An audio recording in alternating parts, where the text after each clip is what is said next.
Hello and welcome to today's podcast with MBA Decoder. I'm Namita Garg, the founder of MBA Decoder, and today we talk about getting into consulting post MBA. I'm excited to have here with me Pranav Aggarwal as our guest.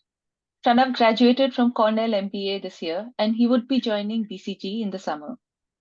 Pranav, a very warm welcome to you, and I hope to have a great discussion with you about cracking consulting after MBA. Thank you so much for that introduction, Namita. I'm excited to be here. Great. So, Pranav, why don't you tell us more about yourself, your career so far, and your MBA journey? Yeah, definitely. So, like as you mentioned, I'm a graduate of Cornell Johnson. Just graduated in May, actually. Prior to business school, I did my undergrad from St. Xavier's, Mumbai. Post which I worked with Bain's Capability Network for Mhm. about 2.5 years. After which I moved into my family business, which is here in Chandigarh. We have an NBFC. So did that for about 2.5 years. Started new products, led that through the pandemic. Thought it's a good time to do the MBA. That's why I decided to apply and ended up getting into Cornell. At Cornell, I was involved, as you mentioned in your introduction as well. I recruited for consulting, so I was involved with the consulting club. I was also an admissions interviewer for the admissions team. I was also part of the South Asian Business Club. So these are three things I was mainly affiliated with. Happy to Okay. chat about any of those. Okay, that's great. So we hope to get a lot out of you in this call today. I hope so. Yeah. So this presentation is broken into three parts. We talk about what you must do to get into consulting as a career goal at the time when you're applying, once you're admitted into business school, and while you're at business school. So let's get started, Pranav. Mhm. Why don't we start with the first asking you what does somebody need MBA in the first place to get into consulting? I think that's a great question, right? And as consulting's widening its horizons, right? Like the all firms are expanding at exponential rates. I think the answer is no. But to be honest, I think an MBA is the most straightforward route. Because a lot of Okay. people don't have those connections into, they don't know people in consulting. So there was no one referring them. They don't know how to get into it. So the MBA does end up being a more straightforward way. And finally, the admissions committee, right? They see thousands of applications each year, and they know that. So justifying why you want to get into consulting and what your background is, and connecting those dots, I think that becomes critical. Okay. Okay. So why don't you take us through the different categories of people there are who would want to get into consulting? Just elaborate more on the slides that you have. Yeah, no, most definitely. I think the biggest category that I would see during my time when I was interviewing would be people who are in the corporate space but don't come from the consulting background or don't have a consulting background. So you can take your Okay. lawyers, people maybe working in HR, maybe working in marketing, bankers even, people who Hmm. have no connection to consulting and they want to get into consulting for various reasons, So right? It could be yeah. different So personal. these are the people making a pivot, right? Yeah, these are the people pivoting essentially, as you pointed out rightly. Mm-hmm. So that's your largest category, and that's a great reason, right? Like you have enough corporate experience now. You want to try something else. You tried X, you want to try consulting now. Another category that we see a lot is people who come from a non-traditional background. Now, when I say non-traditional, it means they're not from the corporate space. So it could be people in the armed forces, individuals in the non-profit space, right? Like people working for TFI, uh, Mm-hmm. people working in the theater area. Funnily, like my second year, who used to lead the consulting club, she was from the theater background, and Interesting. she ended up getting into a consulting firm. So individuals who don't have any corporate experience but now want to get into the corporate side and want to start their corporate career with consulting. Another Mm-hmm. cohort that we see is individuals such as me who worked in consulting in India but now want to work abroad, want to get that international exposure. Maybe stay there, maybe come back. That's debatable, but want to just change the geography where they are. Okay. Yeah, and then lastly, it's a small segment, and just a caveat here, these four aren't the only reasons. There are many other reasons that people can apply. These are just some that we see a lot more. Um, Yeah, I understand. and I think the last Okay. one is you're in like Yeah. where you're part of the support staff, but you want to now do client facing work. You want to interact with the client a lot more, and be directly more involved with the impact.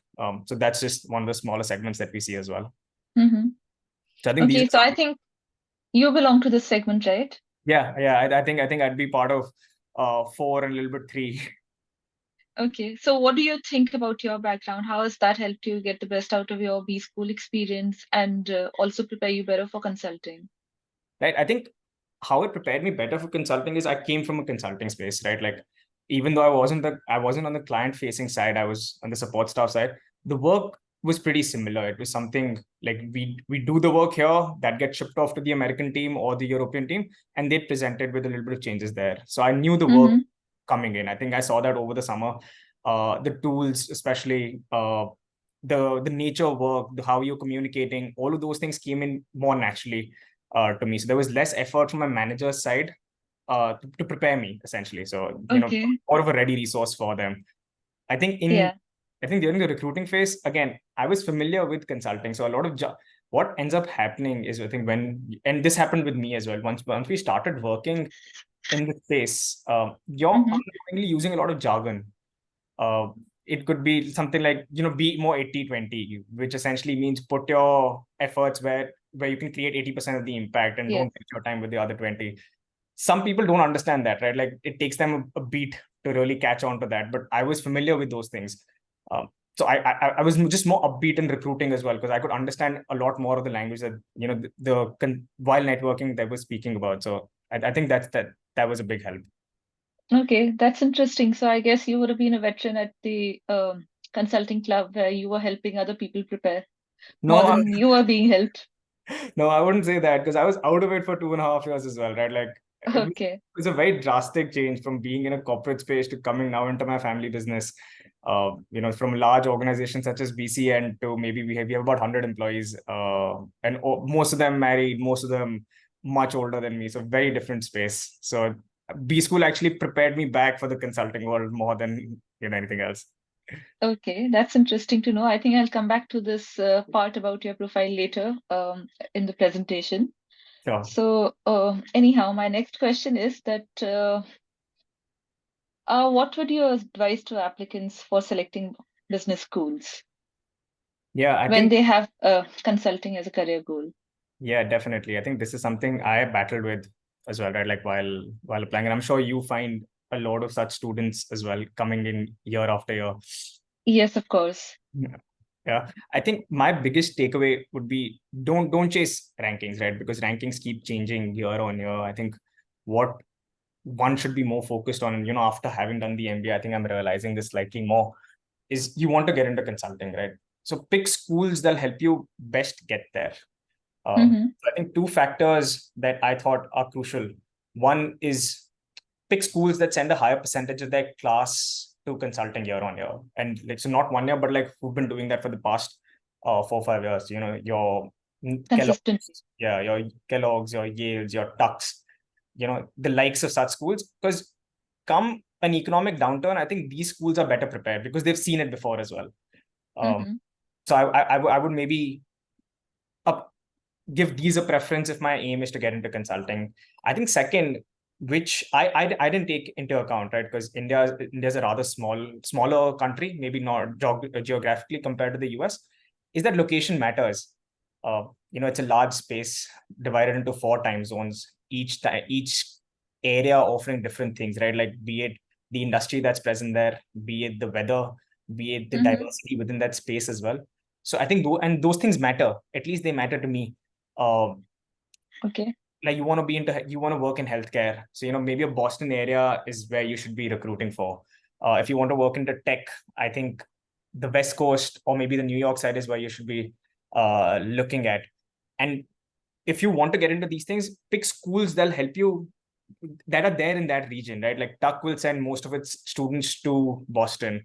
A Kellogg in Chicago, Chicago, they send most of the students into Chicago. Cornell sends most of the kids to New York. So pick schools according to the location, and every location is slightly more distinct. Hmm. That's a great insight. And I think there are also some offices that recruit more people than the others, right? Yeah, Uh, definitely, right? So your larger offices, your New Yorks, your SFs, your Chicagos, they will just, because of the areas that they're in. their offices are larger, they will end up taking more people. But now, obviously, having said that, they're more competitive as well, because they're not just looking to hire people from those areas. New York's and SF, they're global offices. So you'll have people from everywhere. I was in the SF office over the summer, and we had a lot more Midwestern folks from the Midwest schools than from the West Coast schools. Mm-hmm. So, but SF being an anomaly, everywhere else, I think it's pick the area where you want to really, Yeah. recruit into. That's interesting. That's very interesting.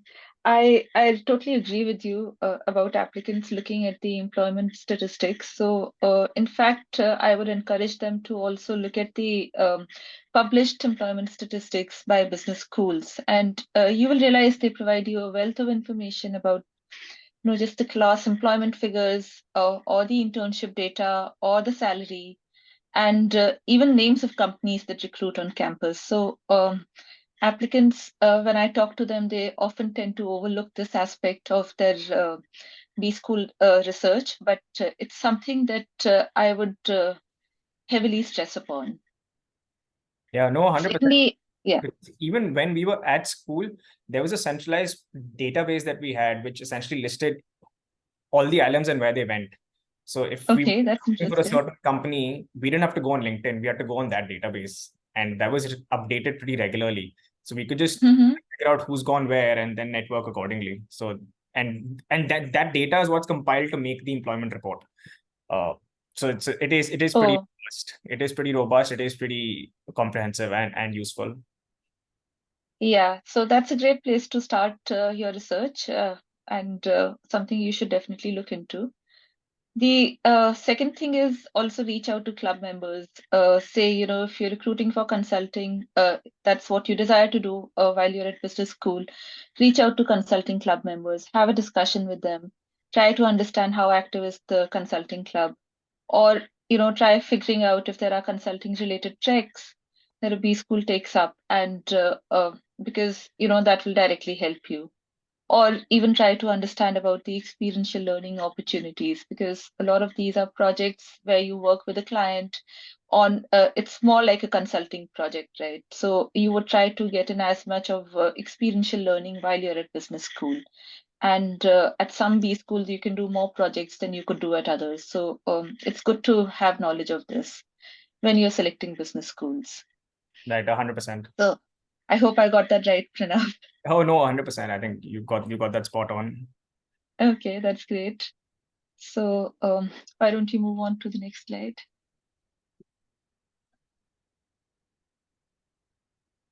Okay. So, you have also been an interviewer at business school, Pranav. Why don't you talk about what are the strengths and qualities that um, B schools look for in applicants who want to get into consulting post MBA? Right. I think two qualities that stand out, like two things that they absolutely look for, is one, candidates who are results and impact oriented. And I think second, Mm-hmm, individuals, and I can delve deeper into both, is second with individuals who have leadership experience and who can work in a team. mm-hmm, Right? And if you think about why this is important, is if you now extrapolate it to what the consulting role would entail, it's all about impact, right? It's from day one, it's how can I create more and more impact for my client.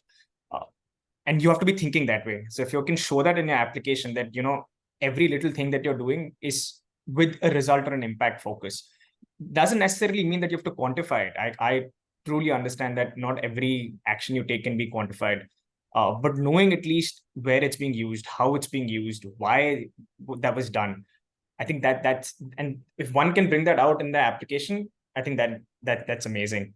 And again, second, yes. right, one has to understand this isn't undergrad anymore, right? Like, when you're going into now after MBA, when you join a consulting firm, you're 2 years or lesser away from a manager role.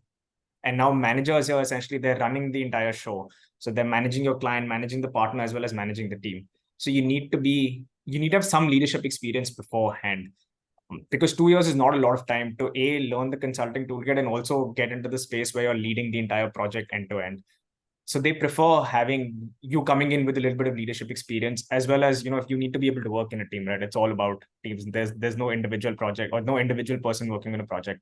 in consulting. So I think that's where they come from, and that's what they're looking for as well. Okay, that's interesting.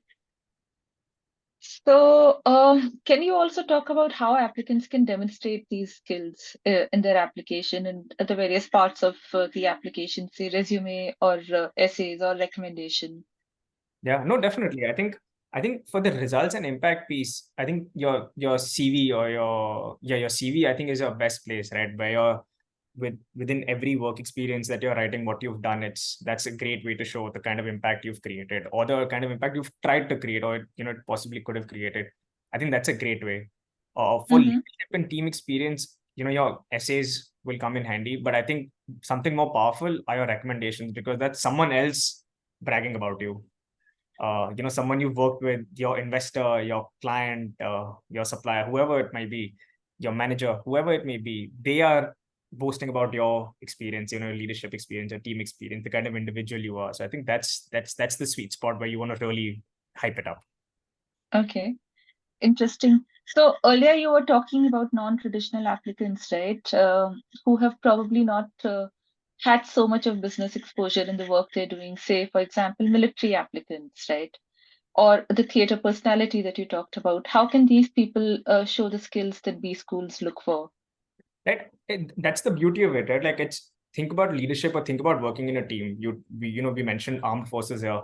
It's all about working in a team there, right? Like, they are progressing at each level and they are becoming leaders as well. So it's not necessarily leadership or teamwork in a corporate space. It can be, or you started an NGO, or you started working with an NGO and you've now progressed there. That's completely fine as well.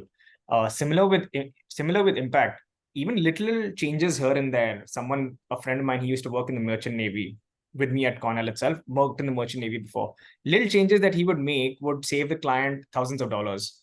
So again, little things here and there can really make an impact. It doesn't necessarily mean in the corporate space. Okay. Yeah, and I can add to that actually. Say, even if you don't have the numbers, you would still have made impact of some kind. So try to quantify that. And in terms of leadership skills, taking initiatives and overcoming challenges, influencing people, these are all leadership skills. Basically, being able to keep the show running and leading to some kind of impact is what leadership is about. So even if you don't come from a non-traditional background, you'll always have these. If you do come from a non-traditional background, you'll still have these kind of stories to tell. And also, there's something else you talked about the resume, right? Quantifying it. There's something I can add there that you need to not just quantify, but also tell how it impacted your organization or the project that you were working on, right? So that kind of completes the picture in terms of the bullet point that you're getting across. So keep this in mind when you're framing your sentences for both the essay and the resume. Don't just quantify, but also tell how it helped move things from point A to point B, how it made somebody's life better. Yeah, no, very true. Very true. Very well said. Yeah. So coming to the next question, I want to know that, the goals essay is the most important part of the application. So how should applicants tackle that?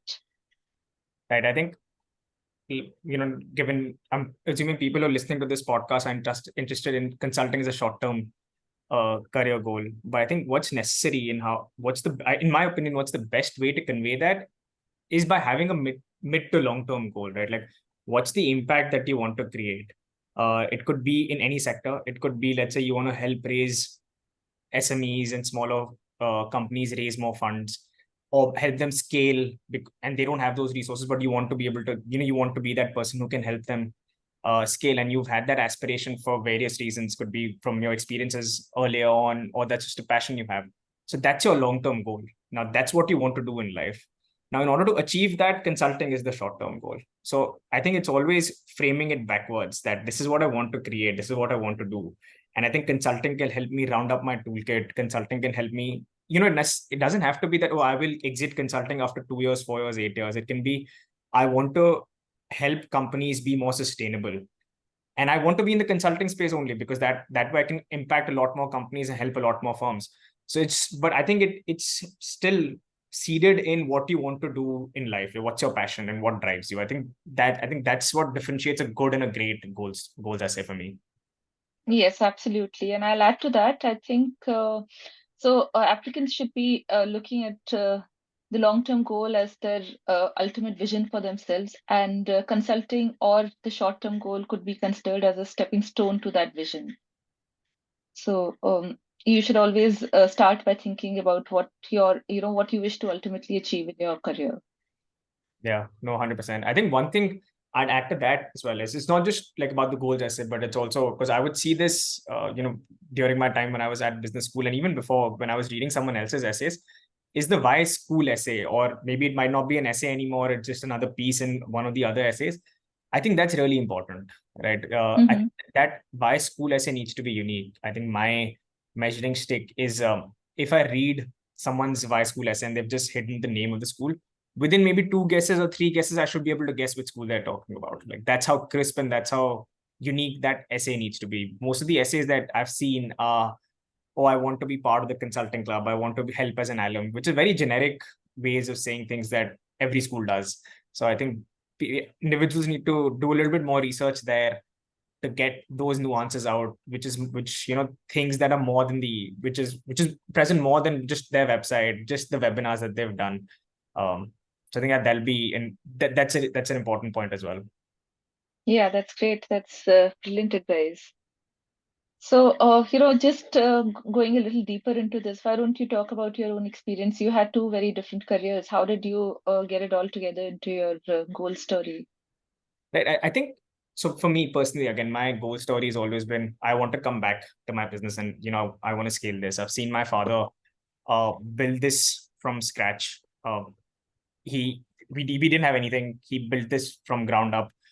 Started Mm-hmm. the company in early 99 in late 1990s. Got an NBFC license. Got that listed onto the stock exchange, and now we're a small and medium enterprise, Mm-hmm. small cap medium enterprise firm. So I want to now, given that I have this platform, I want to scale this higher, right? I want to take it to the big leagues, maybe get a banking license. So that's always been my vision. Now, what can help me do Okay. that is I thought maybe a network that the business school will give me, maybe a little bit more learning, formal learning that the business school will give me, as well as the ability to grow firms, to be able to scale your revenue, which is what I saw in consulting happening when I was there. But being more Mm-hmm. client side, I think that learning will help me, those learnings will help me bring that back. And I'm hoping we can take that forward in my company itself. Yeah, I hope so too. All the best to you. Thank you. Okay. So, Pranav, I recently wrote a blog on the importance of networking. It's definitely very important if you want to stand out in the application process, right? What are your views on it? I think networking is the biggest skill I've taken away from business school. And, as we were mentioning before, the unique why school essay, I think networking is a great way to get those points. Before we get into what I think networking is, I think let's understand why it's even important, right? Like from an application perspective, uh, I think I can think of two things, and please feel free to add on to this, right? So one is, Mm-hmm. which I think applicants think is the biggest reason, is that you can put people's names down that, okay, I spoke to ABC, XYZ, Yes. DEF. Name dropping. There's Name- sometimes 8 to 9 names in one goals essay, and yeah, I always knock them out. yeah. But that's not the most important reason, right? I think for me, the most important reason here is to actually get to know the school a little better, to so that it comes out in your essays and your conversations that you've actually done the research, and Mm-hmm. you don't have to name drop. It just becomes evident because when I was on the other side interviewing people, it was extremely clear to me, people who had networked and people who had just read the website or maybe watched one or two seminars. It was extremely clear because there are things that are just not there on the website, right? Like it's a 2 year experience. You cannot possibly put that all onto a website. So there is a human side to that. So you have to speak with the individuals there to understand how the school has really helped them, what resources do the school offer. People now, you want to get into consulting. So I would say, how has actually the school helped those individuals?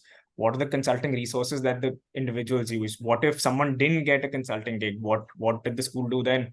How has the school fared over time? things you watch offices are predominantly being recruited from these schools. So things that you might not things that might not be available online. I think that's something that networking will help you get out, and you Mm-hmm. can add those in your applications. I think another thing is if you can manage to create an ongoing relationship with individuals. I know because I did that. I had a relationship with a few folks there who again reached out to me via LinkedIn or via email, and I helped them with their essays. And I know at Cornell we had an informal system where we could recommend them as well to the admissions committee, and I could just write Yes. to the admissions committee saying that I had a great chat with this individual. I think this individual is a great fit for our school, and that Mm-hmm. would work. Obviously, don't go in with that intent. I only recommended people who didn't come in with that intent. Of Um, course. yeah, so I think networking is super important. Yeah. So I think the trick out there is to be genuine and not just do it, to fill a checkbox or something, but genuinely ask questions and also do your level of groundwork, the basic research before you approach a student and get some sound bites from them, which are not commonly available on websites, etc. Because then you will have wasted your effort and that person's time. So this is a great tip. I wasn't aware that people would also help you with your essay if so that's a great thing, and I hope applicants benefit out of that knowledge. Yeah, I think one thing I'd add there, I think it's also important to select who you're speaking with. Let's say you want to get into consulting, right? And you want to recruit for that path. I would recommend find people who went through the same process, people who recruited for consulting. Maybe take it one step Yes. further and find people with a similar background as yours. So if you came from, let's say, the marketing industry or the HR side of it, or you're a lawyer, find people in that school who are lawyers and who ended up recruiting for consulting. So because that's the path you want to emulate, and they've done exactly that. Yes, that's a very good tip. You'll get the maximum out of your discussion with with the students only if you approach the right person. Yeah, So 100%. keep that in mind. And I think LinkedIn is a great way to figure out what people have been doing prior to getting into an MBA. So utilize LinkedIn. Also look at the student ambassadors page on the B School website. And I think student blogs are a great way to just learn about B School, understand people's journeys out there, and then you could always approach the people whose profiles or whose experiences you found relevant to you. Yeah, no, definitely, 100%. I think LinkedIn's your best bet because I think in business school everyone keeps their LinkedIn updated. That's something everyone does absolutely promptly. So LinkedIn, I think is your best friend there. Hmm. Right, I'll agree. So we've covered what you must do while applying with consulting as a career goal. Now let's move on to the next session, which is about what you must do once you're admitted. uh, so Pranav, tell us that there are, especially for consulting and banking, there are these pre-MBA internships. What is your take on those? Are they important? Are they critical for an applicant for being successful while they're at business school to get into consulting? I think my short answer is no, right? Like you the summer before your business school, I generally tell people to just relax because the moment you get into business school, it's from day one you'll be grinding. There'll be a lot of Mm-hmm. things thrown at you as internationals. You're moving to a new country, possibly the first time you're leaving your country for such a long period. Uh, you're trying to recruit. Uh, you're trying to figure out the social circle there. You're trying to meet new people. So you're trying to do a lot of things at once. So the summer before, if you want to, I generally tell people to just relax and yeah, get their ducks in order so that they are mentally prepared and mentally relaxed when they go in. Now, having said that, I think there's some merit in a pre-MBA internship. If you're confused between multiple paths, usually I've seen people who want to get into consulting also thinking about a product management or a tech role. So if you're confused between two or three paths, maybe do an internship in one of those so that you actually understand what the role entails and if that's something that Mm-hmm. comes to you. And I think that's a great way to eliminate or solidify that this is the path for you, or that, A is the path for you and B isn't the path for you. I think another thing that you mentioned is a lot of these consulting firms have the pre-MBA programs or pre-MBA access programs where they just speak a little bit more about various firms. You get to meet a little bit, you get to meet a lot more folks as well in an informal setting, because no one's evaluating at that point. They're just selling themselves. I think those are great programs as well, very low hanging. uh, just go there. There'll be webinars where you can understand more about the firm. You'll get to know, okay, who the recruiting team is.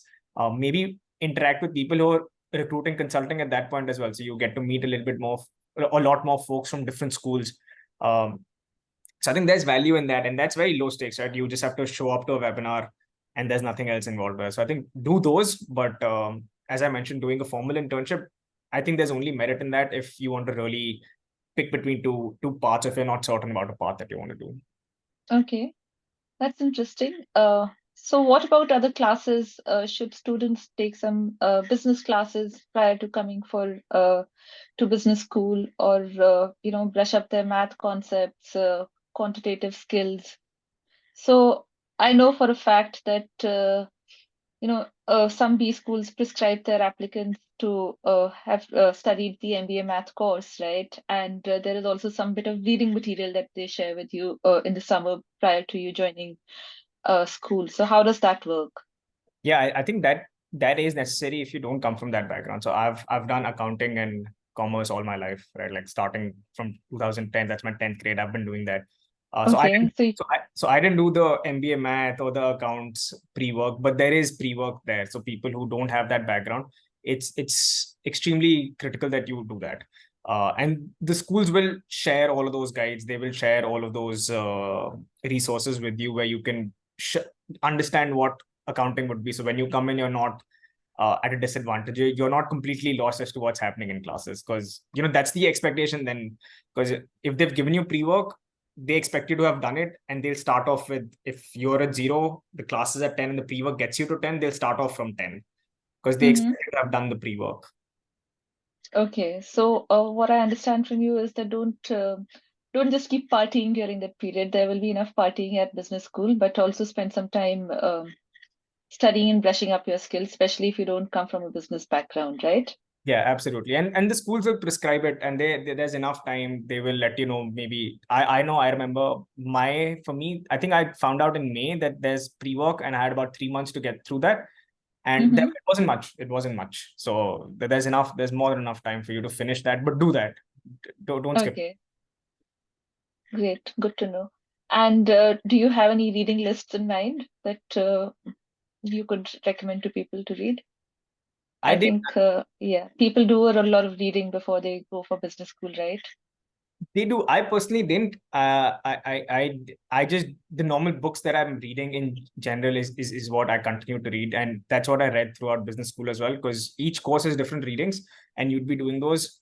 But I don't think I have a specific reading list in mind that I would Mm-hmm. recommend anyone go for it. I think it's your school will give you all the things that are necessary, and I think you should just stick to that. Okay, interesting. Fine. So let's come to the third section, which I think is supremely important. What must you do once you're at business school to, your recruiting efforts while you're there? So, can you give us some guidance on that, Pranav, on when should you start recruiting, or what is the process to follow there?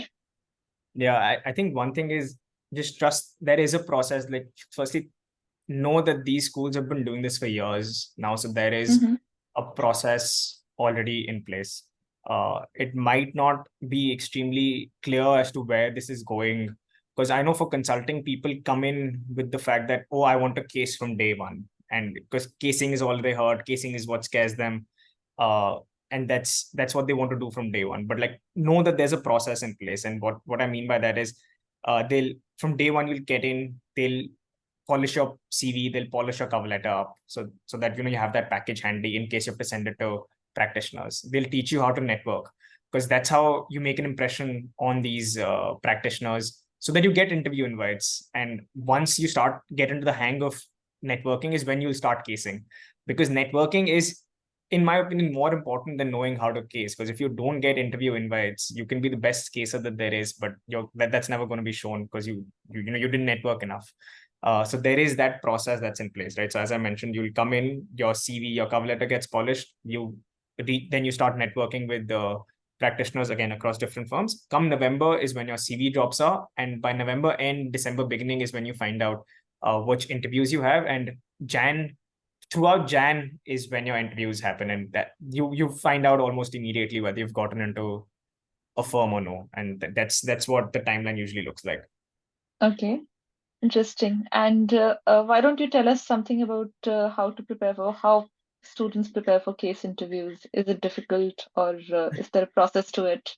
Yeah, I think there's again a process to it, right? Like, so I think how I see it is you have the number of the resources that the school gives. You have two types of resource. Like one would be your formal resources, second are your informal resources of sort.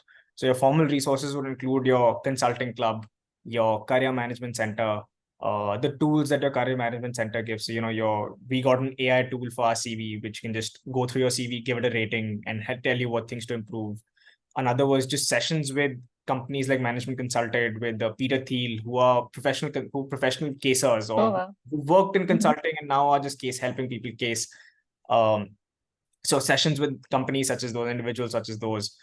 So that those are your formal ones, and your informal ones are your second years and your seniors who've gone through the entire process and now can help you, improve on the things that you lack, or just like learn from their experience. For casing specifically, I think how it began for us is they start off with a mock case. They'll show you what the format of a case is and how you actually case. And the best way to learn is just through practice, right? Like, so you start putting time on second year's calendar, on people's calendars, and you start casing with them, and they'll give you feedback, and that's how you improve. Is it easy? I think the the process, I think, is a very interesting one, because if you don't like casing, if you don't enjoy that task, I think then consulting might not be the place, because casing something you'll do day in, day out, right? And the recruiting process in itself is a very good indicator that if you're not enjoying this, you might not enjoy your job. That's a good time to pivot. So they give you, so my casing, I think, began in October. So I had enough time to really see whether I actually enjoy casing on one, which is an Hmm. indicator of whether I'll enjoy my work or no. Um, but yeah, it's just about getting the reps in after that. And that number can differ from people to people. Some people take 10 cases, some people take 40 cases to get there. But I think everyone does get there by the end.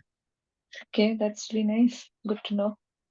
So I think that's a great insight that if you don't enjoy casing, then you should not even consider consulting as a career goal.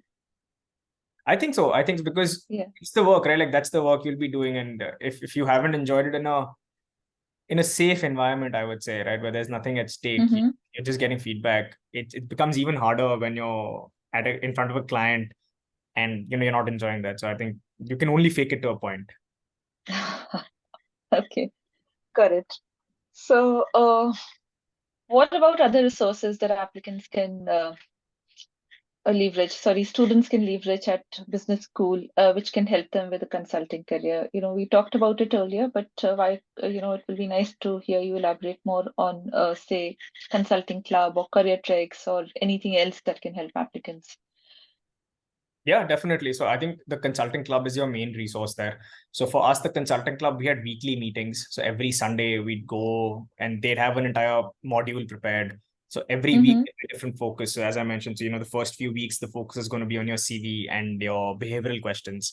And then the focus Okay. shifts to networking. So every week, they're telling you what best practices, things to avoid, etc. And you'll be practicing at the end of it's a 2 hour session. So they teach you for an hour and then you practice for another hour. We also had small group sessions conducted by the consulting club, where essentially a second year would, two second years would have about 5, 6 first years, who people who've gone through the consulting recruiting, they're now helping the first years who are us with the consulting recruiting. So the things that were taught on the Sunday meeting were then reinforced during that small group session, so you could practice a little bit more. So the consulting club becomes your main resource. Apart from that, there are other clubs where you can, be part of consulting projects. So there'll be small clients, could be local clients, could be regional clients. But so we had the Ithaca club called Big Mm-hmm. Red Consulting, where smaller clients such as the Ithaca Tompkins Airport Ithaca Hummus, various local companies, they'd come up with a problem and the students would be consultants in that case. And a second year would be manager who worked at a consulting firm. So that was another way to just get informed about what consulting is, right? Like you're working in a team and how do you solve those problems. We didn't have career tracks, but I saw the year beneath me have because of COVID. So we didn't have any career tracks, but the Mm-hmm. batch of 2024, they went to New York. I think they met BCG, they met Kearney. So that's a great way to network as well. So career treks are another way as well. I think your alumni network is a great way to network as well. So I think those are some of the resources that are there for you to leverage. And obviously, having said that, all these things will be in place, but you're the one who has to extract the most out of each of them. Um, so you have to ask the right questions. You have to put time on people's calendar. You have to one who needs to make the effort to get to know everyone and see, okay, how can I make the most out of this time. And I think one thing I'd say is the outcome can never be it's not in your hand, right? Like you can have a great interview, you can have a bad interview. That's not in your hand. But I think at the end of those 3-4 months, if you're just satisfied that you did everything that's possible, I think that Mm-hmm. should be enough because the outcome's really not in anyone's hand. Yeah, that's very true. I have another question, Pranav. So, there are different kinds of companies when students are looking into consulting. There could be the MBBs, there could be the Big Four, right? And there are also boutique consulting firms. So, what is your experience at Cornell? What kind of firms were coming there, or typically, what do the students levitate towards? I think so. Almost all firms would. I think how the US recruiting works is slightly different than the Indian recruiting, right? Like in India, we have Mm-hmm. day zeros, day one, day two, etc. Out here, in the US, that wasn't the case. So you had to go to the firm, and um, fortunately, because of Cornell, like all firms were receptive of us coming in. Like they'd have a list of schools. Let's say they'd have a list of 20-25 schools who they'd take from. Mm-hmm. And fortunately, Cornell was part of it, but they wouldn't come on campus. So Okay. to answer your question, like all companies did come, and most folks would levitate towards your Bain, BCG, McKinsey, or the MBB as it's called, because of the scale that these guys have and the prestige that it comes with.